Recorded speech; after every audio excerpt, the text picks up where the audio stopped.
ফিলিস্তিন নিয়ে ইরানের অবস্থান বিশ্বের কাছে একেবারে পানির মতো পরিষ্কার। তারা ফিলিস্তিনের জন্য লড়তে প্রস্তুত। অন্যদিকে কিছু সুন্নি সংখ্যাগরিষ্ঠ দেশের নিষ্ক্রিয় নীরবতার ফলে আজ ইসরায়েলের হাতে গাজা প্রায় নিশ্চিহ্ন হবার পথে।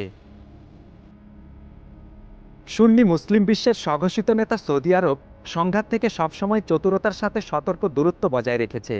অন্যায়কে চ্যালেঞ্জ করার পরিবর্তে এর মনোযোগ অর্থনৈতিক সংস্কার এবং পশ্চিমা শক্তির সাথে জোটের দিকে স্থানান্তরিত হয়েছে। আর সেই সাথে ইরানের সাথে তার অন্যান্য ইস্যু নিয়ে বৈরিতার কারণে ইসরায়েল সৌদির প্রচ্ছন্ন এক বন্ধুতে রূপ নিচ্ছে। অর্থাৎ শত্রুর শত্রু আপনার বন্ধু। হয়তোবা লোকলজ্জার কারণে এরা দুজন সবার সামনে একসাথে বসে না। এই অবস্থায় ইসরায়েলের বর্বরতায় দিন দিন একটা ব্যাপার প্রতীয়মান যে আরব অঞ্চলে ফিলিস্তিনিরা এখন আর সবার ভ্রাতৃত্বের বন্ধনে নেই, শুধুমাত্র ইরান ছাড়া।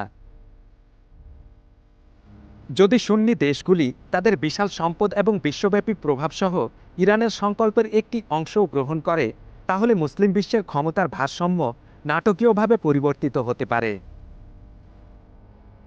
এমন একটি পৃথিবীর কল্পনা করুন যেখানে সৌদি আরব এবং ইরান মতপার্থক্য ভুলে মুসলিম বিশ্বকে নেতৃত্ব দেওয়ার জন্য একসাথে কাজ করছে। সুন্নি হোক বা শিয়া, নিপীড়নের বিরুদ্ধে মাথা উঁচু করে দাঁড়ানোর জন্য এবং নিপীড়িতদের রক্ষা করার জন্য আপনাকে অবশ্যই পুরস্কৃত করা উচিত।